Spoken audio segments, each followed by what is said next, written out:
wine with the help of a fabulous group of people. And I'm Guy, I'm the other half of Atticus, and welcome to our home, and to the home of Atticus Vineyard as well, which is right out here. It was planted in 2005, so it's 15 years old now. Time flies. So we are going to be tasting our 15 Yamhill Carlton, which is part of a vertical that we are offering in the month of May, which is Oregon Wine Month. We often offer verticals here in our private seated tastings, and we thought, given that we cannot do that right now, it'd be nice to offer that for our customers. So if you have a bottle of this, I encourage you to open it and taste along with us, or if you so desire, you can also purchase directly from our website or by contacting me. Sounds great. You're gonna pour, or shall I? It can pour. Okay. It's my baby. I'm kidding, it's our baby. Oh, it's looking lovely. Beautiful color. A little bit of age on it, because it is 5 years old already, so it's had a few years in bottle to develop. Let's see what it tastes like.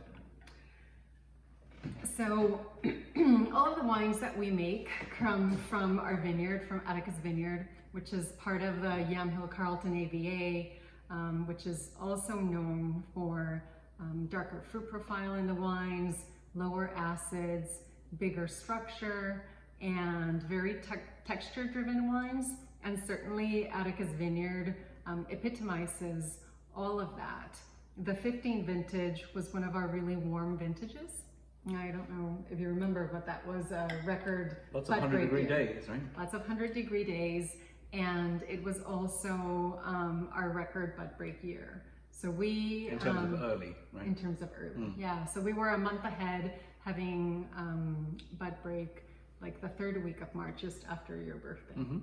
And we all thought we would end up picking super early, but we were lucky. Even though we had all that warmth and heat accumulation, we had a few rain events here and there, a few sprinkles, rain events that helped, elongate the hang time for our fruit and allowing to have more flavor development and make a more interesting wine. So the risk was that because everything was so early and the summer was so warm, that the fruit would need to be picked, would get so ripe that we need to pick it early, which avoids our opportunity for that flavor development. The reason Pinot is so suited to this area is because the length of the summer is the same as the ripening time traditionally of a Pinot grape, and that means that as it ripens, we're having normally those cooler evenings and cooler days, so that the ripening can happen slowly and you get the flavor development. The concern was that year, I think, that we were going to have to pick super early, and that flavor development wasn't going to be allowed to happen. But the rain happened, and just a little bit, not a lot, but it was enough. Right? Enough to push it out. That's right, because it still has a darkness about it that's obviously reminiscent of that warm summer. And but it's an elegant richness that you have here, right? Yeah. So I get a lot of like a blueberry, marionberry crisp. So there's a sweetness to it that is very beautiful. I also get a little bit of black tea tannins and a little bit of a floral note, which is really delicate. But I like it because it adds, it's just really pretty. And the aromatics are just, I love them.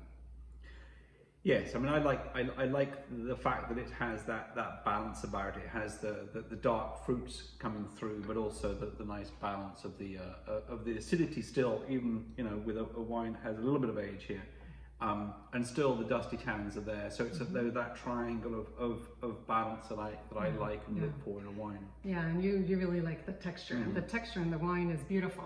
So it has this tension of acid with a really ripe tannins that we were able to get to that vintage. And then, our vineyard generally produces wines that have a lot of power and just natural intensity and concentration. That's certainly what we're getting here.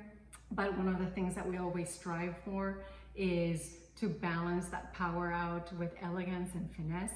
And I think this wine is just drinking beautifully. I think it's mellowed a bit from when we released it 4 years ago, and it's tasting, I think it's very close to its sweet spot. Yeah.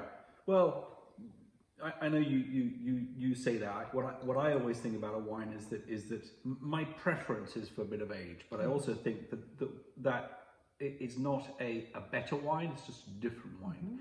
You know, wine when it's released here in Oregon tends to be ready to drink. That's the North American style, and it's good wine then. It's just different now. It's evolved in a way that you back off a little bit on the fresh fruit aspect of it, and the fruit forwardness aspect that you get in a younger wine.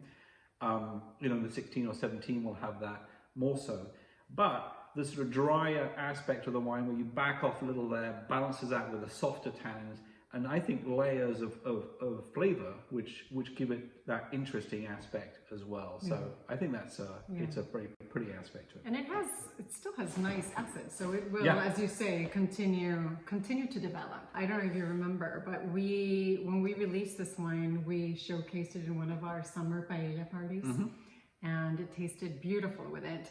But what I'm thinking, where it sits right now, I think it would go great with a nice homemade pomodoro sauce, you know, with late summer tomatoes. Late harvest tomatoes. Well, it's very late harvest, but they tend to come a little bit later in the summer for us.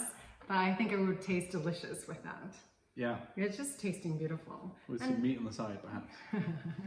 Yes, Guy always needs some meat.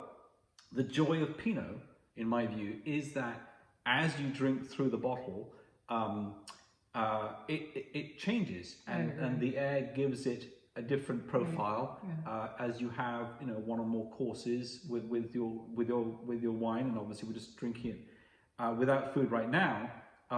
But that works as well because you have the different flavor profiles as you have another sip or another glass of the wine. You get different. Yeah, it's the joy of it. Different elements. It's the joy of it. I'm reading through the notes. This was back when we were releasing the wine. So these notes were made back then. So it says, the palate greets you with fleshy plums, brambles and pleasant earthiness. Do you get those still? Yeah, well, I think I would say that those dark, fleshy plums generally tend to be at the core of our wines. Like vintage after vintage, I think it's an important aspect of Atticus Vineyard's personality, you know. I mean, one of the things I was just peeking,